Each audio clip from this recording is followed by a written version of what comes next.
My dad works in B2B marketing. He came by my school for career day and said he was a big ROAS man. Then he told everyone how much he loved calculating his return on ad spend. My friends still laugh at me to this day. Not everyone gets B2B, but with LinkedIn, you'll be able to reach people who do. Get a $100 credit on your next ad campaign. Go to linkedin.com/results to claim your credit. That's linkedin.com/results. Terms and conditions apply. LinkedIn, the place to be, to be. Go further with the American Express Business Gold Card. Earn 3 times membership rewards points on flights and prepaid hotels when you book through AmexTravel.com. Whether your destination is a business conference or a client meeting, your purchases will help you earn more points for future trips. Experience more on your travels with Amex Business Gold. Terms apply. Learn more at americanexpress.com/business-gold. Amex Business Gold Card. Built for business by American Express.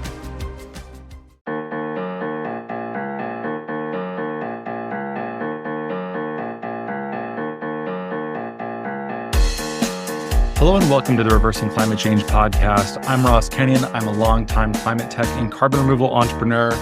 Today I have 2 alumni coming back to the show to talk about an exciting new initiative they are doing. One thing you may know about me is that I am currently an entrepreneur in residence at AirMiners. AirMiners is an amazing community of carbon removal professionals. One of the main things I've been doing is working as a mentor in the Launchpad Accelerator program that AirMiners runs.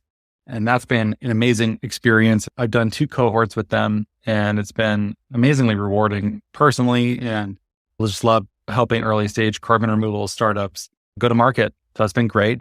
Adina Mangubat, who's on this show, she is the accelerator director at AirMiners. She's been on the show before. She is currently a regular panelist on Carbon Removal Newsroom.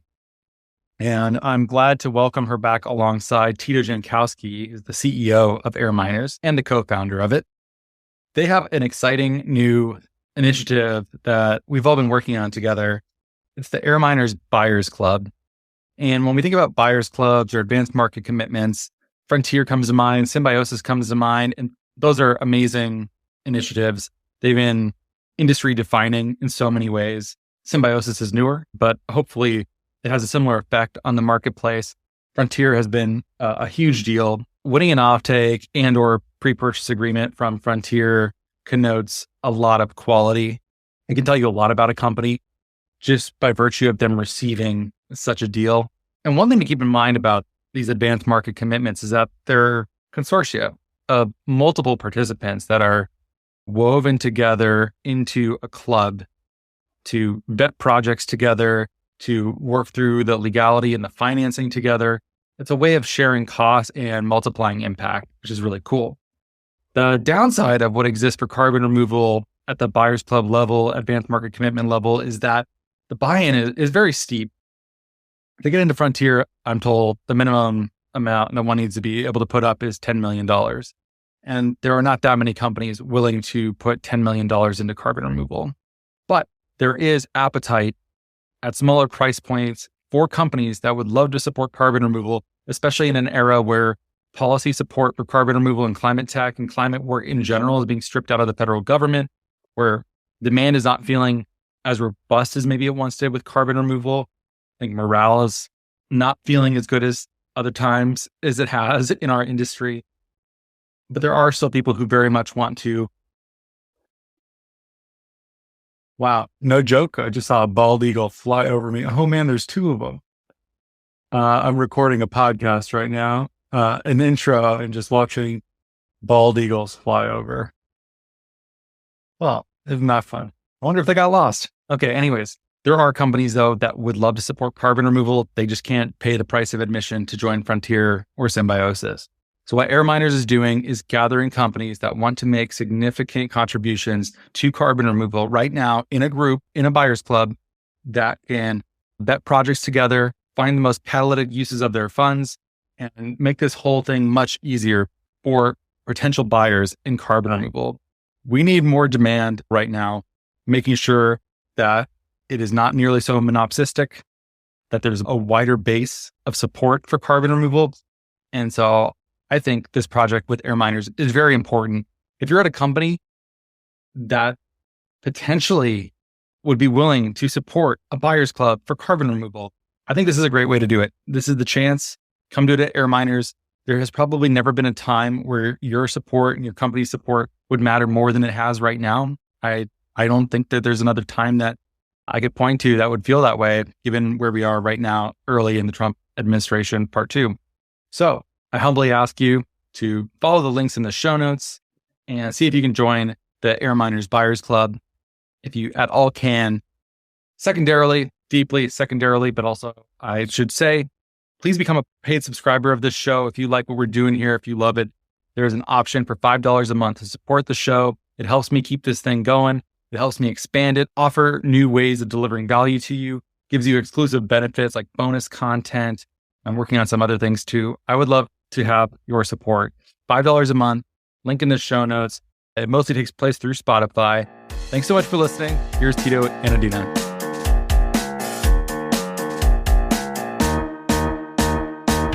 Yeah, this is the Reversing Climate Change podcast.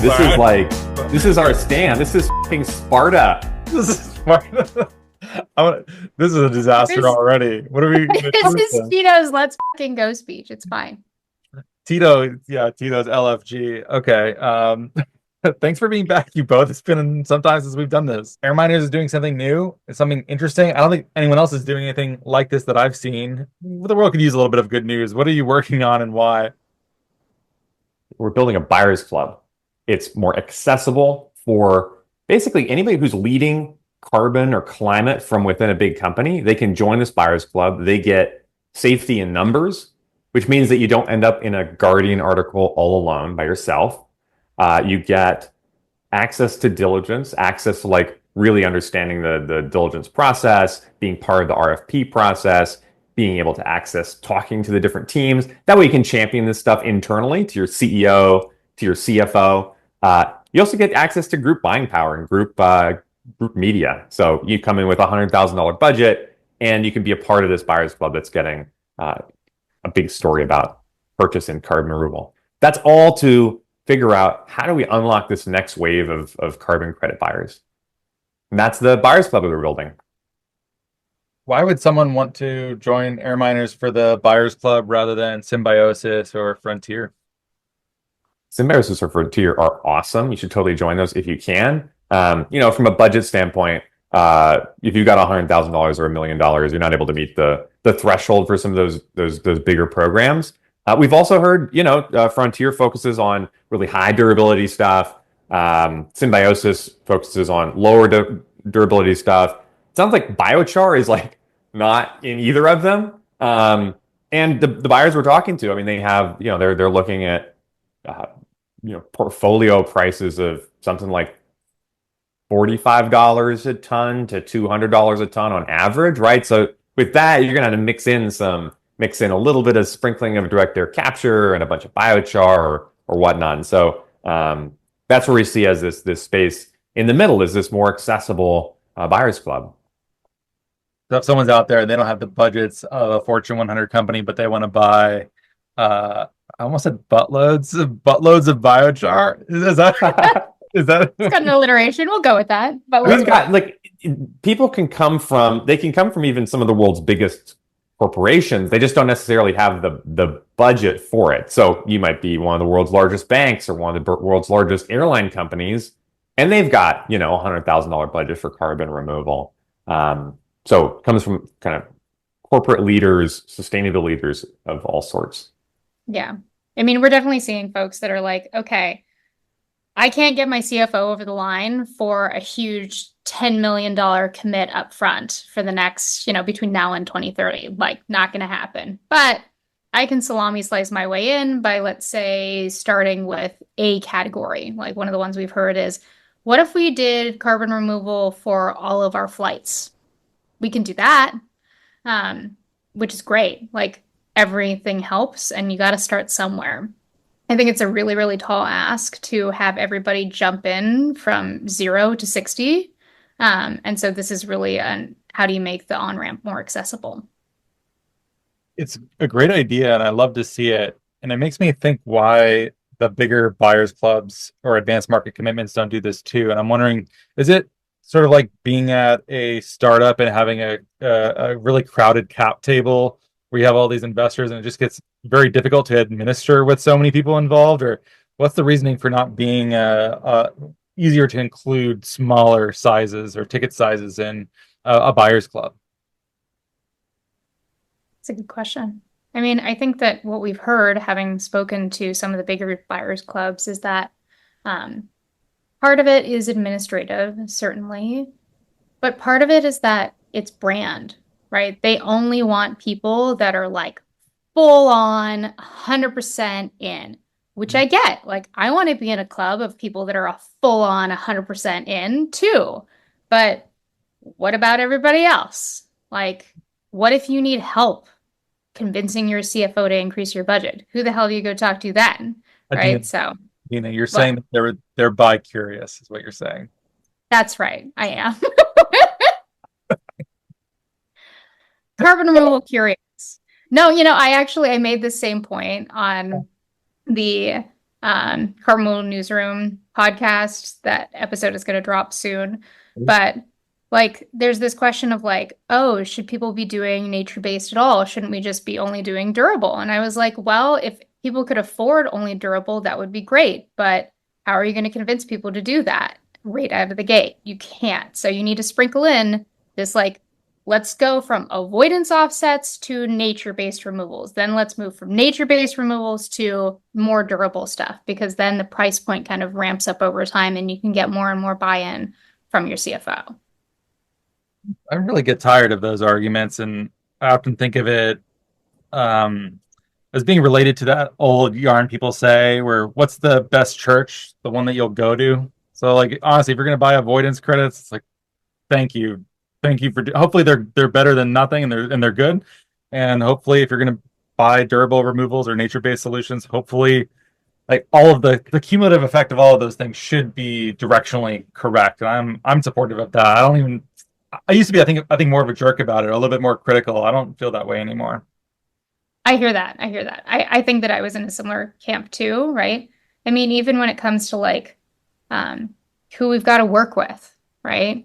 Once upon a time, there was like a whole conversation of like, oh my gosh, the oil and gas people want to be involved. We shouldn't talk to them at all. It's like, you know what, guys? The earth, the climate, like, doesn't care who's involved. It just needs it handled, right? So I think, got to be a little more open-minded about what people can do. And so if it's nature-based, great. And if it's durable only, great. Fantastic that you can do that. And if you need to do a hybrid of both, let's make sure that you get that handled too. The oil and gas point is well taken. I imagine during the good years, there was we're too good for your money. We don't want it. We're okay. And now it's like, oh, Total, could you come back and invest in us? Or yeah, that is no longer. It's easier to be highfalutin when the times are good, maybe. Yeah, I mean, I think that's a really good point. And if you look at what's happening, right, at a U.S. policy level, we need everybody that we can possibly get in the Republican camp to advocate for this, right? And there are a bunch of oil and gas folks that are very, very, very invested in the direct air capture hubs happening. And so if we can empower their voice, we absolutely should, because, just having the, as you said, highfalutin folks advocating for this isn't going to do it. I'm worried because the first time Trump was elected, there was the strong we are still in group of mayors and companies who are still committing to their net zero goals. And I think we're all seeing various climate commitments being rolled back. Policy isn't feeling great. I'm not sure what buying appetite is like in general. I'm hopeful for things like this. I hope that it can fill some of the gaps that are maybe opening up. But how are each of you feeling about this exact moment in time? I'll jump in. I think this is a really good moment for people who are committed to taking action on climate, whether they've got sustainability in their job title or carbon. Like, if you are at a company or you have a job and you want that organization to participate in this or participate more, you have the opening to do that. I've always said that climate action has this challenge of, like, the doorway it's not clear what actions a person can take on climate. There's a lot of people that get stuck. Like, they sort of get stuck saying, well, I can't do this full time. I can't join a startup, so I can't really do anything. This moment is your moment if you're at a big company to say, look, your big company has a sustainability goal. They have a net zero goal. They have a decarbonization goal, whatever that's called. They likely have one. You can research it online. You can find out about it. You can go talk with the team. If you've got a friend at one of these companies that has a goal, you can talk with your friends. Hey, do you know what their goal is? Do you know, like, can you go talk with them and figure out how to have them taking this action they're committed to, or more of this action they're committed to? I think in this moment, it's becoming abundantly clear that it's us. We're the ones that get to take this on. You want to talk a little bit about Rebel Alliance, Tito, as we're affectionately calling it? Yeah, and everybody's invited to the party. We are building what we're calling the Rebel Alliance, which is everybody on the planet that's out to put things on a different path. The White House has deleted climate change from its websites, and we see something else that's possible. So this is for people that say, hey, I want this buyers club to exist. If they can't directly sign up for it, but they want to they want to help. They can help introduce us to potential buyers, to sustainability leaders, to people with carbon and sustainability in their name, with somebody that's like, I don't have sustainability and carbon in my name, but I'm willing to email that team and I can get on their calendar because I work for the company. That's what the Rebel Alliance is all about. Interviewing folks, coming to meetings, doing debriefs of the meetings of like, okay, what actually happened in that meeting?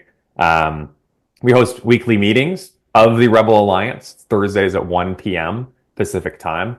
And it's really this community of people that want to take action now on how to reverse climate change. And it's people that are saying like, gosh, we have to do something. It's people that are thinking that. Like, hey, if you're listening to this and you've thought in the last couple of weeks, like, I have to do something, or I wish I could do something, usually followed by lots of like logical things like why you can't. This is something that you're able to join, and we'd love to hear from you. Also, if you're a designer and you want to make a cool logo for the Rebel Alliance, we're not naked right now, but we need like some logoed t-shirts would be cool. Good way. Yeah. You can make a difference. You can make a difference, and you can have fun. You should expect that some of those debrief meetings will have lots and lots of Star Wars references thrown in. Only Hope, etc. You get the vibe. Yeah, the first one was replete with them, and I was thinking about Tito. If I had to pick for you, it's Chewbacca among the Ewoks for sure. Yeah, that's the really strong. Like, I don't even have like a second up for it. Just that's all I have for you. Smashing down a starship door to go knock out some stormtroopers. I think the subtext here, and I think it would be a mistake not to point to it, is that I personally very concerned about the future of carbon removal. I am not seeing as much buying appetite as maybe we have in the past. Policy, of course, is going to be less present, and that's really concerning. I've been advising companies for a while now to be looking to non-voluntary carbon market revenue as much as they can to make sure that they'll be able to have money coming in if offsets are not saleable or not nearly as saleable as maybe they once were. How do you feel about that? Do you think am I being a little bit of a chicken little here? Am I crazy, or is what you're suggesting additive to what I'm suggesting? Yeah, it's additive, right? I mean, I'm right there with you. Like, and people listening might be experiencing some level of panic, of upset, of betrayal, and we want to give you a way to channel that, because panicking isn't going to make a difference. Definitely. And for, the startups that are actually doing the supply, I mean, like, look, if you can find yourself an alternative revenue stream to help weather the storm, you totally should. And the entire point of this buyers club is to make sure that we have a robust next wave of buyers coming in, because we know that this market has had a concentration problem for a long time. And I don't mean paying attention. I mean, like, the buyer power is concentrated in the hands of a handful of companies, Microsoft being among them for sure, and leading the pack there. So there's been this question of like, where's the next wave of buyers coming from? And if you look at the CDR.FYI report that was released a little bit ago, you can see that it's fairly flat. Like there's not a ton of new buyers. There's not a ton of new unique purchasers. And so we've been asking ourselves, why? Why is that? And so when we had conversations with the buyers that were in the room at Carbon Unbound at the buyers workshop, the things that they said that they needed in order to be able to move forward were all of the things that we're trying to include inside of the Buyers Club, because it's confusing, right? Like if you're a chief sustainability officer or sustainability leader, 80% of your job is doing the reporting and the decarbonization strategy. And then, maybe 20% of your job, maybe it's more like 10% of your job is trying to figure out how to deal with the residual emissions, where you have to figure out how the heck does all of this carbon removal stuff work? And it's complicated. We do not make it easy. And there's all the different types, and how do you do the contracting, and how do you make sure that it's actually good and additional and all of that? It's messy, right? And so you got to make it accessible. Otherwise, it's just way easier to do nothing because you're scared of making the wrong step. And I get it. So that's why we built the Buyers Club based on feedback from 36 buyers that said this would make a difference for them. Makes sense why you'd want to do this in a group. I hear so many novel CDR approaches pitched to me, and every so often I'll hear one. I'm like, this is genuinely new and very interesting. And that's always a concern, right? You're like, this idea is, if it's right, it's very right. And if not, it doesn't make any sense at all. And I always go right away to all my chemist friends. I'm like, is this a real thing? And they're like, it doesn't do that. I'm like, oh, shit, that's too bad. Or they'll be like, very interesting. But having a buyer's club where you have people who are de-risking purchases, I can imagine it must feel terrible to buy something where the benefits are oversold or unlikely to materialize. And to have that failure all on your own, it makes you especially vulnerable to your boss or your employer saying, like, well, you made a terrible decision. You have no one but yourself to blame. Why are you making these decisions by yourself in this kind of way? And also the community of people who still care, who maybe are still caring about climate change and carbon removal in a time where it is no longer as rewarding to do so. This is a buyer's club for people who remain hopeful, who still want to act, even though it is a hard time to hope and to act. Yeah, definitely. Yeah, at least this is the place to find your people, right? Because if you're the lone sustainability officer, because we talk to a lot of buyers and they're like, I'm a one-person department unto myself, or maybe two people if I'm really lucky. You kind of just feel like nobody gets it. And so you get to have conversation. Like, not only do you get all this buying power stuff, right, which is awesome, and the group diligence, because not everybody has a chemist friend that they can call, right, Ross? But then you also get to connect with other people that are in the same boat as you, that are trying to have these same conversations with their CFOs or their legal department, and you can really share all of that knowledge and be in it together. So I think there's a huge amount of value in that. Okay, so it's pretty clear who should join the Rebel Alliance. That sounds like if you're in CDR and you are concerned about the general direction of things and want community and some activist community of people who are still invested in CDR. How accurate is that, by the way? Is that an okay way to frame it for you guys? Yeah. I'd leave out the activist part, but leave out the activist part. I mean, if you just define it broadly enough, maybe it counts, but yeah, you don't love it. Okay. Whatever. Ross, are you an activist? Would you consider yourself an activist? I often felt uncomfortable with it, but I feel more comfortable with it these days than I have in the past. I think I've been judgy in the past. I guess maybe in the context of the current political climate in the United States, then we are all activist types. But I would just say, if you are an individual that wants to take action on having carbon removal and that whole entire market exist and thrive, come chat with us, right? And you want to be able to actually do something, like take real action. Like, this is not for the sideline folks or the people in the stands. This is for the people who want to get in the game. Okay. I like that. So if that's you, I'll have a link that you can go and join. Oh, go ahead, Tito. Yeah. Oh, I just didn't put that in. Yeah. Yeah. There you go. Thank you. Yeah, and we'll have specific things that We know we have a list of folks that we're specifically looking to get in contact with. I don't know, Tito, if you have that list of folks on hand. Yeah, I do. There's a whole software crew, and then there's an extended crew, and we can put all of that list of corporates that we're looking to connect with in the show notes. That way, if you want to contribute, you can look. I'll just read a couple of them, like Adobe, Atlassian, Coupa, DocuSign, Netflix. Like, you know, I can hear people being like, oh, like I don't know anybody that works in sustainability at those companies, but like maybe you have a friend who works there, right? Like maybe you have a friend who's a developer at Netflix or works at Lyft. Like, cool. Well, they can potentially get connected to the people, the right people at in those organizations, and so you could be the one that makes it happen. Yeah, access to a company directory is a big deal, so you can do that. I think now is really the time. I'm expecting, if you guys don't like this or don't want it, you can let me know. But I would be surprised if we didn't see some M&A activity this year, some carbon removal companies close down this year, next year. Like I'm not feeling overall super great. So if you do have connections, and presumably you do, now is really the time to get support for carbon removal, to keep these companies on life support, to make sure that they do not find themselves in extremis, essentially. I don't really like saying that. I've never said that. Put so fine a point on it in public. How do you guys feel about that?